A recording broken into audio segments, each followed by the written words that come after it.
When you're first born, we're a blank slate, right? There's nothing there until we have an experience, and we try to avoid the pain. And so we come up with these global general beliefs about things that protect us.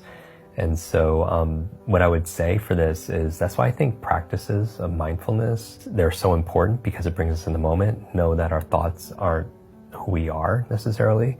You've heard me say this when people come to me all the time at any event. I just gave a talk recently, and people say things like, Jim, I have a horrible memory, or I'm getting too old, or I'm not smart enough. And I always tell people, if you fight for your limitations, you get to keep them. And you have to be careful and mindful of these thoughts. And that's why I think journaling is an important tool.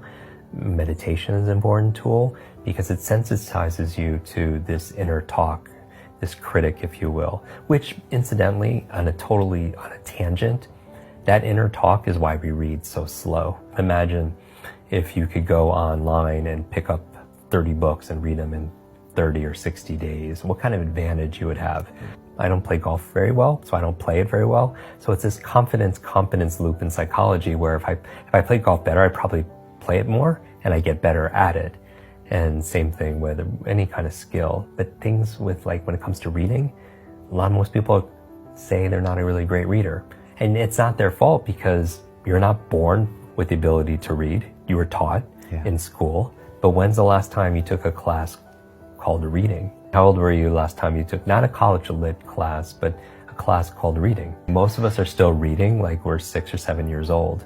And the difficulty and the demand has increased exponentially, but our skills haven't updated to that level. That growing gap creates that stress. You ever notice when you're reading something, you hear that inner voice inside your head reading along with you? The reason why it's an obstacle to your reading is because if you have to say the words inside your mind in order to understand them, then you can only read as fast as you could speak.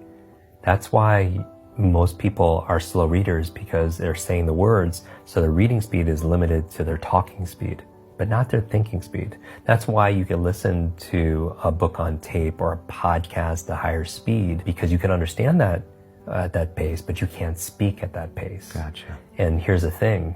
When you're reading and you see all these words, 95% of those words are words you've seen many times, thousands of times, countless of times. So you don't have to pronounce a word or a series of words like New York City in order to understand what New York City is. And the best readers, the trained readers, they mitigate and reduce that subvocalization, read by sight. And that's a huge advantage, but we weren't taught that. That voice also is that critic or that doubter, the one that's a squelcher, that we don't want to make mistakes. There are these 4 primary brainwave states. Beta is what you and I are in right now, we're awake. Delta is when you're fast asleep. In between those 2 states, theta and alpha, are extremely important brainwave states for learning. So theta is the state right in and out of sleep.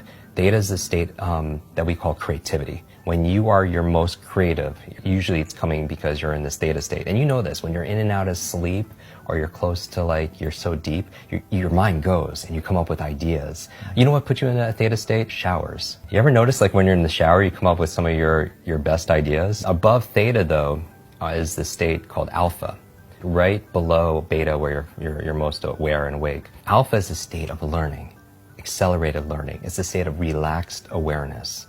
This is a state we go into when we meditate, because your critical mind is set aside and you just absorb information unconsciously. You know what puts you into an alpha state? Television.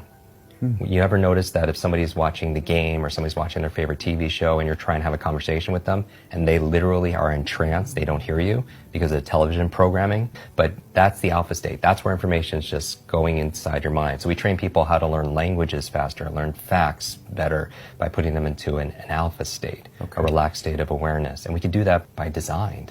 And we know, in terms of accelerated learning, the fastest learners are children. How fast can a child learn a musical instrument? How fast can they learn another language? They have this sense of wonder, and part of it is their neuroplasticity. But science is showing even now that no matter what your age, that you could grow older, but you could create new brain cells to the day you die. You could create new connections using the power of novelty and nutrition. And it's very amazing.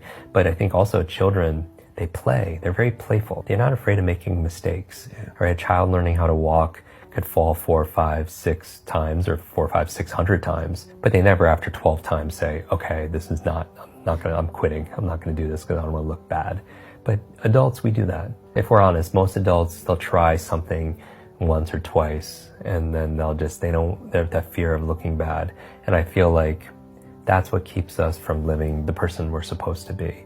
It's like so many people, they wake up and say, oh, I hope I have energy today, or I have motivation today, things that they have, right? I have creativity so I can write today or make videos, or I have memory, or I have focus or concentration.